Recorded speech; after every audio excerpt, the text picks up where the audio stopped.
Ladies and gentlemen, it is with great honor that we present to you Les Brown.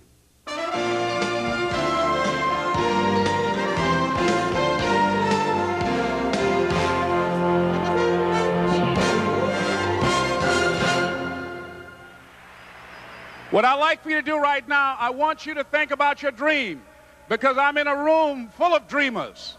Think about your dream right now. I want you to think about it and envision it. Now, ladies and gentlemen, let me share something with you.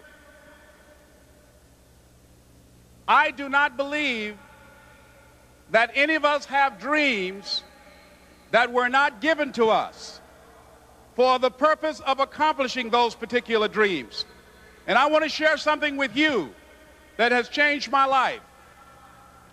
I started out, as was indicated by Jack. It's very humble beginnings. I don't know what that dream is that you have. I don't care how far-fetched it might appear to be. I don't care how disappointing it might have been as you've been working toward that dream. But here's what I know, that dream that you're holding in your mind, that it's possible. Let's say that together, please. Say, it's possible. See, sometimes we can't say, I can do that. But what we can say, that it's possible that I can have my dream as we run toward it, as we work on it day in and day out. No one, ladies and gentlemen, could have convinced me when I started out just over 6 years ago, working on my dream. And I want you to think about whatever your dream is, because I was willing to take a chance. And most people won't do that. Most of the people that you talk to try and bring them into the business, these are not risk takers. Most people have done all that they're ever going to do. They raise a family, they earn a living, and then they die. But people who are running toward their dreams, life has a special kind of meaning. And here's what I will share with you, that in the process of working on your dreams, you are going to incur a lot of disappointment, a lot of failure, a lot of pain, a lot of setbacks, a lot of defeats. But in the process of doing that, you will discover some things about yourself that you don't know right now. What you will realize is that you have greatness within you. What you'll realize is that you're more powerful than you can ever begin to imagine. What you will realize is that you are greater than your circumstances, that you don't have to go through life being a victim. As Jack indicated, I was born in Miami, Florida, in an area called Liberty City, in an abandoned building on a hard linoleum floor with my twin brother. We were 6 weeks of age. We were adopted. When I was in 5th grade, I was identified as EMR, labeled educable, mentally retarded, put back from the 5th grade into the 4th grade, and stayed in that category until I got out of high school. I don't have any college training, but I met a high school teacher who one day changed my life. I was waiting on another student, and when he came in, he said to me, young man, go to the board and write what I'm about to tell you. And I said, I can't do that, sir. He said, why not? I said, I'm not one of your students. He said, it doesn't matter, follow my directions now. I said, I can't do that, sir. He said, why not? I said, because I'm educable, mentally retarded. And he came from behind his desk and he looked at me. He said, don't ever say that again. Someone's opinion of you does not have to become your reality.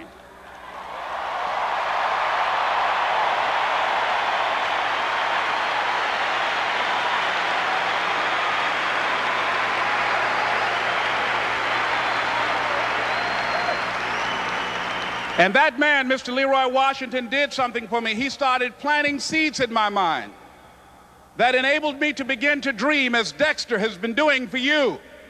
And ladies and gentlemen, I started working on my dream. And most people don't work on their dreams. Why? For many years I didn't. One is because of fear. The fear of failure. What if things don't work out? And the fear of success. What if they do and I can't handle it? The other thing is that most people, ladies and gentlemen, they get comfortable.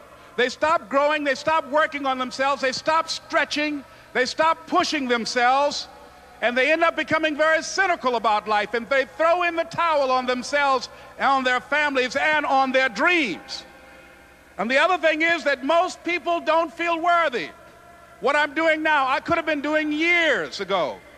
But because I did not have a college education, because I didn't believe in myself, because I allowed other people's opinion of me to control my destiny, I didn't act on my ideas. So I applaud you for your dreaming, for your running toward your dream. I applaud you for believing in yourself, because that's what life is about, stretching and challenging, looking for ways that you can begin to improve yourself. And ladies and gentlemen, as a result of stretching out, of acting on my dream, and I don't know what that dream is for you, I can tell you that it's possible. No one could have convinced me that after just over 6 years, I will have my own book entitled Live Your Dreams. Just over 6 years, I would have 5 specials on public television. Just over 6 years, I've done motivational speaking for AT&T, Procter & Gamble, McDonald's Corporation, Xerox, IBM. Just over 6 years. I will now have my own talk show that will premiere on Monday, Labor Day. I'm saying to you, your dream is possible. Your dream is possible. But not only is it important that you believe and begin to know that it's possible for you to live your dream as you run toward it, but I've done something that I want to share with you called Choosing Your Future. In fact, I've developed a set of tapes talking about how to begin to create your own reality by choosing your future. And not only is it important for you to know it's possible for you to choose your future, but it's necessary that you work on yourself, that you develop yourself. It's necessary that you get the energy drainers out of your life, people who don't want anything, people who are not striving, people who are not challenging themselves, people who aren't growing, people who have stopped dreaming. It's necessary that you align yourself with people and attract people into your business who are hungry, people who are unstoppable and unreasonable, people who are refusing to leave life just as it is and who want more. My mother used to say, birds of a feather flock together. If you run around with losers, you will end up a loser. It's necessary that you get the losers out of your life if you want to live your dream.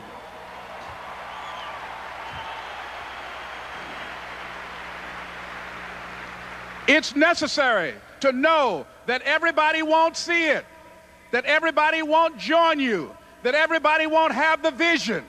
It's necessary to know that a lot of people like to complain, but they don't want to do anything about their situation, that you are an uncommon breed. You know, you have to know within yourself that I can do this. Even if no one else sees it for me, I must see it for myself. That's necessary. It's also, ladies and gentlemen, necessary that you be creative when you're working on your ideas, that you understand the importance of changing up, of readjusting your strategies. Many times we can have a great idea, but if you're not advancing it in the right way and things don't happen, you become discouraged and think the idea doesn't work. No, that's not true. It's necessary that we become creative. I remember when I was in New York walking down the street, and a guy approached me and said, "Hey, mister, can I shine your shoes?" And I said, "No, I'm in a hurry. I don't have time." I kept walking. Someone else said, "Hey, man, your shoes look clutty. May I shine your shoes?" I said, "No, I don't have time. I'm sorry, I'm busy." And I was walking fast, and many people solicited me for my business. And then finally, a young man stepped in front of me, and he said, "Excuse me." And he started counting, 97, 98, 99, 100. He said, "Sir?" I said, "Yes." He said, "Come here, please." I said, "What is it?" He said, "Today is my birthday. And every year, just to thank God for another year of life, the 100th person who passes my shoe shine stand, I offer them a free shoe shine. Would you give me the honors?" I said, "Why, sure." I got up on the shoe shine stand, George, and I sat there, and he shined my shoes diligently. And when I got down, I looked at them, they were sparkling. And I was walking away, and I said, "Thank you." And I stopped, I said, "Excuse me, but how much do you usually charge?" He said, "Only $2. I said, "I tell you what, today's your birthday. Here's $5, keep the change." He said, "Thank you." As I was walking away, looking in the opposite direction at other people coming, he started counting again. 97, 98, 99, 100.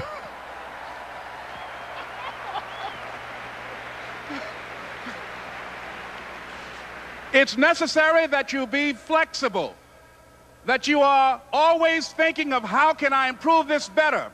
This is a customer-driven economy. It's necessary for you to always explore various ways in which you can improve the quality of service that you're providing for the people in your organization. I remember something, a major company had talked about the extra value service they were providing for their customers. And the lady who had the news conference summarized it this way. She said, it's not our intention to satisfy our customers or to please our customers. Our intention is to amaze them. It's necessary, if you're going to compete today, that you look for ways to amaze your customers by being one of those individuals that keep your commitments, that keep your word, that's relentless. It's necessary as you work with the people that you bring into your organization, that they see that you are a good example of a person to work with because you model integrity and determination and ambition and truth and honesty and the way in which you conduct business. The next step is, that is you. That is you. That no one can do it for you but you. And even though you face disappointments, even though you will experience some setbacks, it goes with the territory. You must understand that. I remember I was playing a game with my 9-year-old son, John Leslie, and I beat him 10 straight games in a game called Connect 4.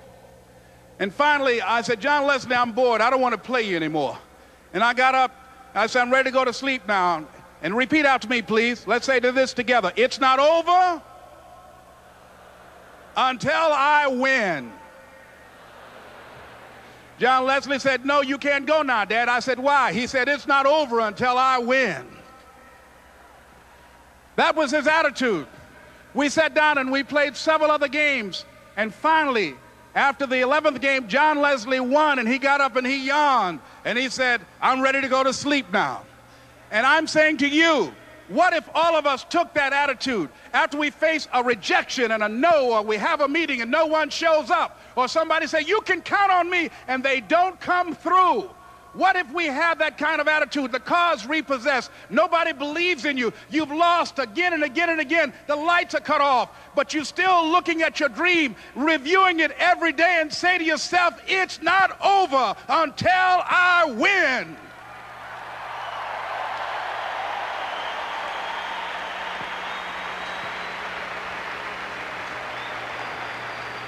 Life will yield to you. Now here's the next step. Repeat after me, please. It's possible. I can live my dream.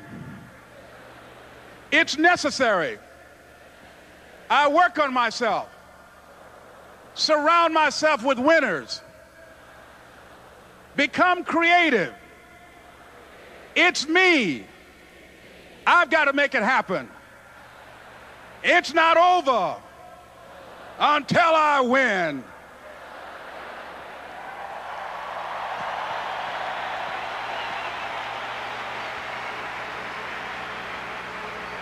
The next thing that's important to know, yes, it's possible that you can choose your future and direct the course of your life as you run toward your dream. It's necessary that you have goals, that you write those goals down, that you plan, that you think constantly of how you can begin to improve what it is that you're doing. If it's your presentations, if it's your recruiting skills, whatever that is, it's also necessary that you look for ways to always find a way to pull it out when everybody else thinks that you're defeated. That you've got to take personal responsibility to know that in order to become successful, you've got to make it your personal business to do it. But the next thing, ladies and gentlemen, I want to share with you that some of you already know that it's hard. It's not easy. It's hard changing your life. It was hard when just over 3 years ago in the Penobscot building in Detroit, Michigan, where I was operating my business, and I fell on some hard times, and I was sleeping in my office. It was hard coming into the lobby, and the security said, excuse me, Mr. Brown, can we see you for a moment? And I said, yes, and I walked up to the counter, and he gave me an envelope. And he said, would you mind reading it here? And I opened the envelope, and the envelope was from management that said, this is an office tower. It's not a hotel. please do not sleep in your office. And I said, excuse me, sir. I said, I just work long hours in creating my business. I'm an entrepreneur. And right now, things are bad for me. But they're not going to be this way always. And I just asked for the opportunity to continue to operate like I'm doing. I'm not trying to make this my home. And it was hard coming through the lobby. And sometimes they would laugh. There's a guy talking about becoming successful. And look at him. He's bathing in the bathroom upstairs on the 21st floor. He sleeps on the floor. Him and two other dreamers up there. Look at him. It was hard, ladies and gentlemen, coming to speak to people. And I was facing financial difficulties in my own life. I was behind on my bills and my dreams, and I'm saying to them, you can live your dream. It was hard, ladies and gentlemen. It was very difficult to pick myself up each day believing that I could do it. There were times that I doubted myself. I said, God, why is this happening to me? I'm just trying to take care of my children and my mother. I'm not trying to steal or rob from anybody. Why did this have to happen to me? It was very hard. And here's what I want to say to you. For those of you that have experienced some hardships, don't give up on your dream. No one could have convinced me by holding on, by continuing to push forward, by continuing to run toward my dream, that one day I would have my own talk show.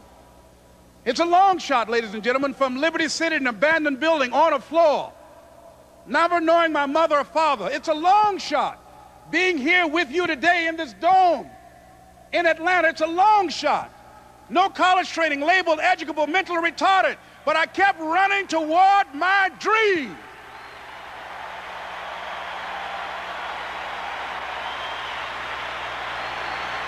Don't stop.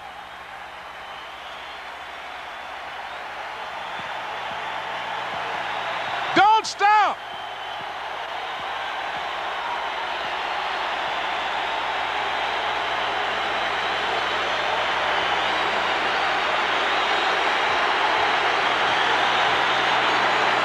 Don't stop running toward your dream.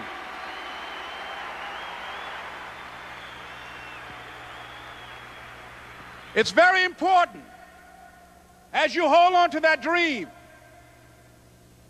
There are moments when you're going to doubt yourself. There are rough times that are going to come, but they have not come to stay. They have come to pass. It's very important for you to know that. Don't say I'm having a bad day. Say I'm having a character building day.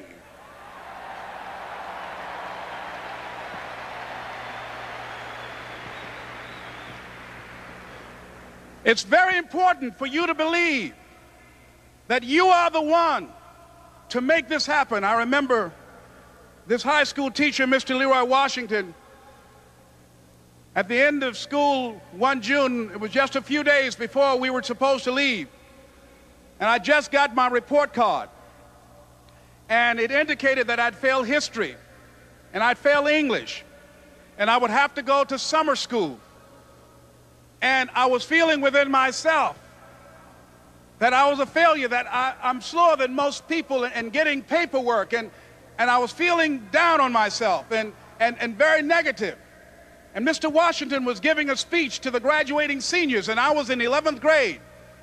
And even though I wasn't supposed to be in there, I went in there because the speech he was giving, that speech was for me.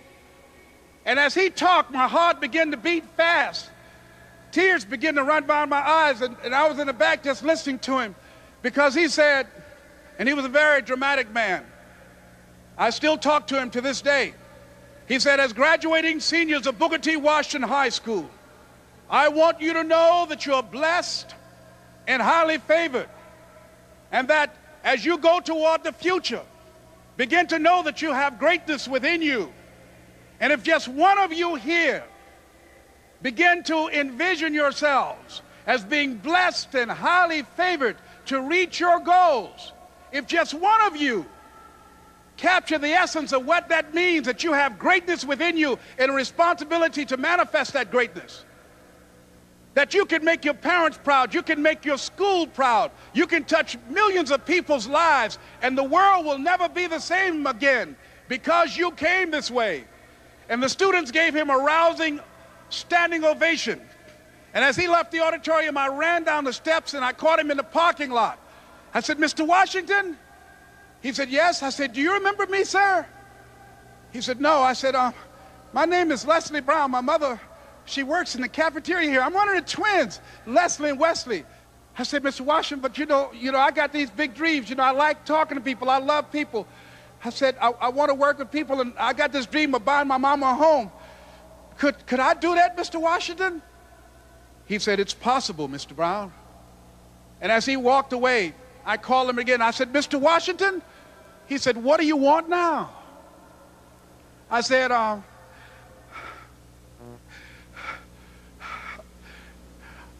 the one, sir."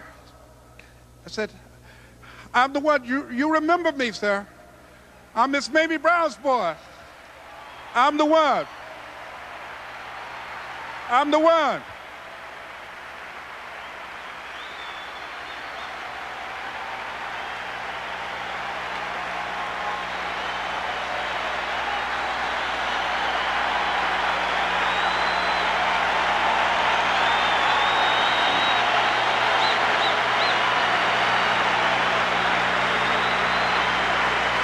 And you must feel that's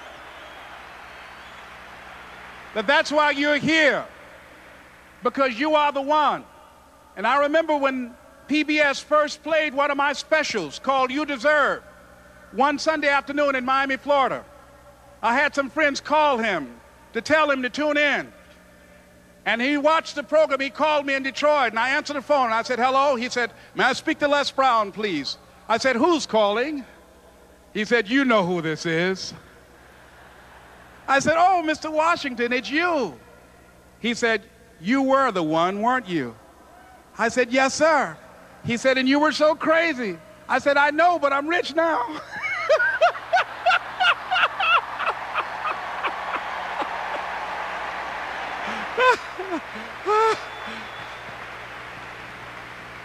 Ladies and gentlemen, it's not going to be easy. It was hard laying on the floor of the Penobscot building, looking out of the window, daydreaming, saying, "Les, can you do this? Can you make this happen?" I used to listen to tapes day in and day out about "See You at the Top," my great friend Zig and Dennis Waitley and different other motivational speakers, and Dr. Norman Vincent Peale and Dexter saying, "Don't let nobody steal your dream." I used to ask myself, can I do this? And something said within me, "You're the one. You're the one." And let me tell you something, ladies and gentlemen. While you're here, and before you go back home to your respective cities and communities, write down at least 5 reasons on why you deserve your dream, on why you won't give up, what's going to make you unstoppable, why you must be unreasonable, because logical, practical thinking says you can't do it today. But if you want to produce unreasonable results in your life, like living your dream and taking charge of your destiny, you've got to be an unreasonable person. You've got to be an uncommon person. So write down the reasons of why you're here. My first major goal was to buy my mother a home. And let me tell you something, ladies and gentlemen. What will reasons do, Les? Nietzsche said, if you know the why for doing, you can endure almost anyhow. What do you mean by that? If you know why you're doing something, when the hard times come, and they're going to come, when the disappointments and the rejections come, and they're going to come by the truckloads, your reasons will be your rod and staff to comfort you, to pick you up. Once again, I got a saying on one of my tapes: if life knocks you down, try and land on your back, because if you can look up, you can get up. Let your reasons get you back up.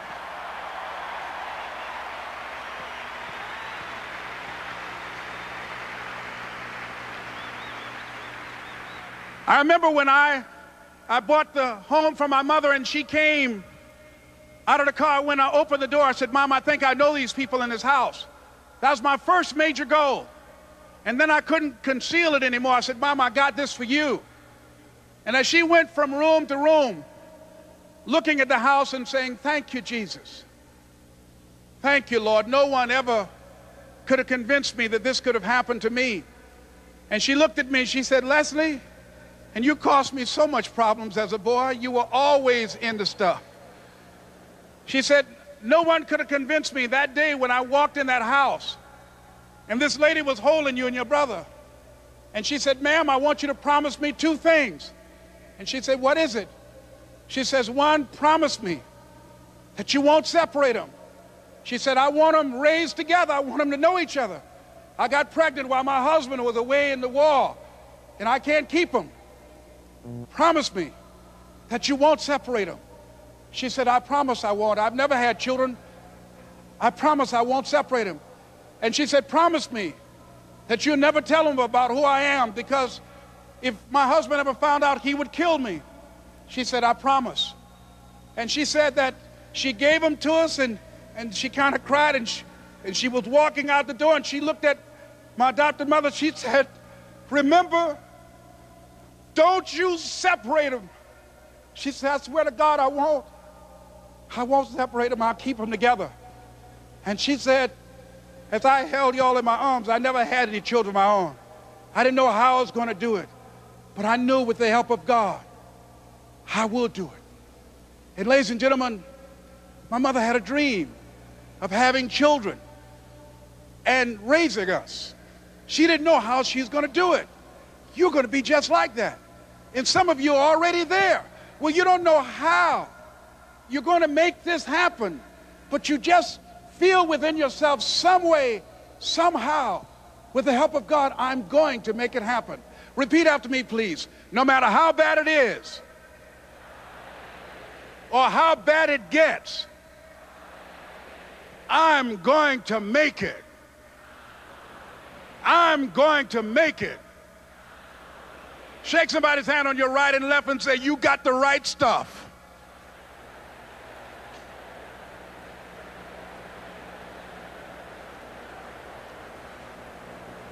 So yes, it's possible for you to live your dream.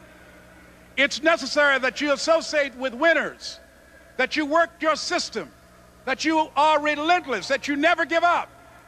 It's you. You've got to take personal responsibility. You've got to make it your personal business to make it happen. And you've got to resolve within yourself that I can do this, that it's hard, but you've got to say, I'm the one. I'm the one to make this happen. I'm the one to become successful in this business. As you work to help other people to become successful, that feeds your success. But you know it's going to be hard, but find out what will make it worth it for you. I told Mr. Washington I wanted to become a disc jockey. Someone asked me to tell this story. And he said, Les Brown, he said, if you want to do anything worthwhile in life, you've got to be hungry. And so I started working to develop myself. He said, I want you to practice every day being a disc jockey. I said, but I don't have any job now. He said, it doesn't matter. He said that it's better to be prepared for an opportunity and not have one than to have an opportunity and not be prepared. So every day I was working to develop myself. And that's what you must do. And as I was working to develop myself, I applied for a job as a disc jockey, WMBM on Miami Beach. I went to a guy named Milton Butterball. I said, how you doing, Mr. Butterball? I'd like to get a job as a disc jockey. He looked at me, he said, you have any broadcast background? I said, no, sir, I don't. You have any journalism background? I said, no, sir, I don't. He said, we don't have any jobs available. I said, yes, sir. I went back to Mr. Washington and I told him. He said, don't take it personally. He said, most people are so negative, they will have to say no 7 times before they say yes. He said, go back again. So I went back again. I said, how you doing, Mr. Butterball? My name is Les Brown. He said, I know what your name is. What do you want? I said, I'd like to know whether or not you have any jobs as a disc jockey, sir. He said, didn't I just tell you yesterday we didn't have any jobs? I said, yes, sir, but I know whether or not somebody got laid off or somebody was fired, sir. He said, no one was laid off or fired. Now get on out of here. I came back the next day. Hello, Mr. Butterball, how are you? He said, fine, what do you want now? I said, I'd like to know whether or not you got any jobs, sir. didn't I tell you the last 2 days we didn't have any jobs? I said, yes, sir, but I don't know whether or not somebody got sick or somebody died, sir. He said, no one got sick or died. Now don't come back here, and threw me out again. I came back the next day like I was seeing him for the first time. I said, hello, Mr. Butterball, how are you? He looked at me with rage. He said, go get me some coffee. I said, yes, sir.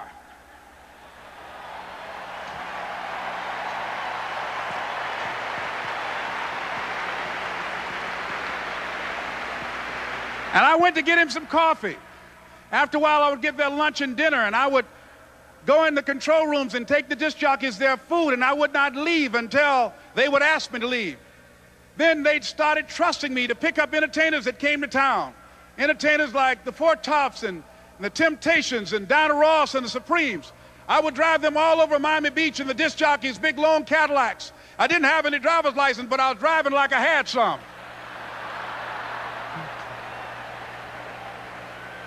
And one day, one Saturday afternoon, while I was at the radio station, a guy named Rock was drinking while he was on the air. I was the only one there, looking at him through the control room windows, walking back and forth, young, ready, and hungry. I was saying, drink, Rock, drink. Drink, Rock. I'd have gone to get him some more if he'd asked me to. Pretty soon the phone rang, and it was the general manager. And I answered the phone. I said, hello? He said, Les, this is Mr. Klein. I said, I know. He said, Rock can't finish his program. I said, I know. He said, would you call one of the other DJs in? I said, yes, sir. I hung the phone up. I said, now he must think I'm crazy. I called my mom and my girlfriend, Cassandra. I said, y'all turn up the radio and come out on the front porch. I'm about to come on the air.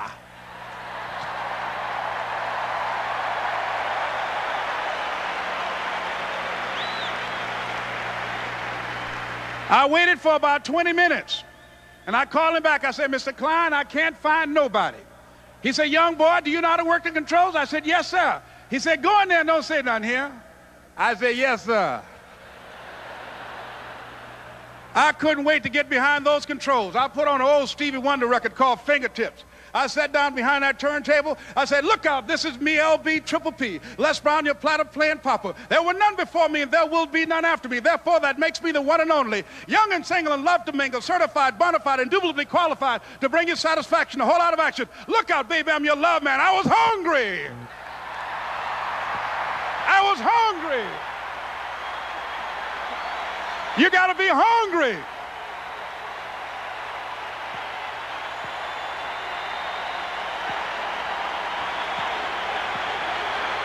You got to be hungry.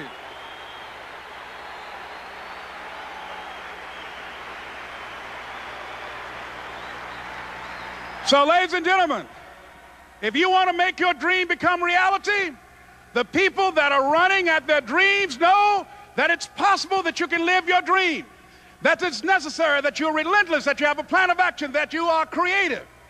The people that are living their dream are finding winners to attach themselves to.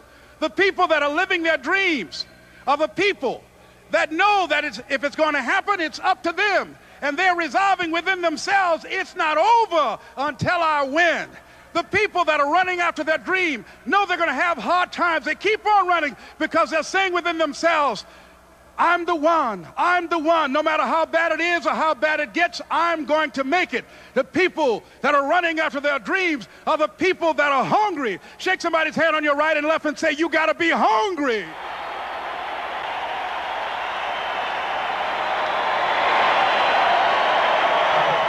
And as you run towards your dream, I want to dedicate this to you that I love very much. I want to thank Dexter and all of you. It's something that I'm known by. It's on our tapes called Choosing Your Future, and it says simply this, that if you want a thing bad enough to go out and fight for it, to work day and night for it, to give up your time, your peace, and your sleep for it, if all that you dream and scheme is about it, and life seems useless and worthless without it, And if you gladly sweat for it and fret for it and plan for it and lose all your terror of the opposition for it, and if you simply go after that thing that you want with all of your capacity, strength and sagacity, faith, hope and confidence, and stern pertinacity, if neither cold poverty, famish or gulf, sickness or pain or body and brain can keep you away from the thing that you want, if dogged and grim you besiege and beset it, with the help of God you'll get it. This is Mrs. Mamie Brown's baby boy, Leslie Calvin Brown, saying it's been a plumb pleasing pleasure as well as a privilege. Thank you.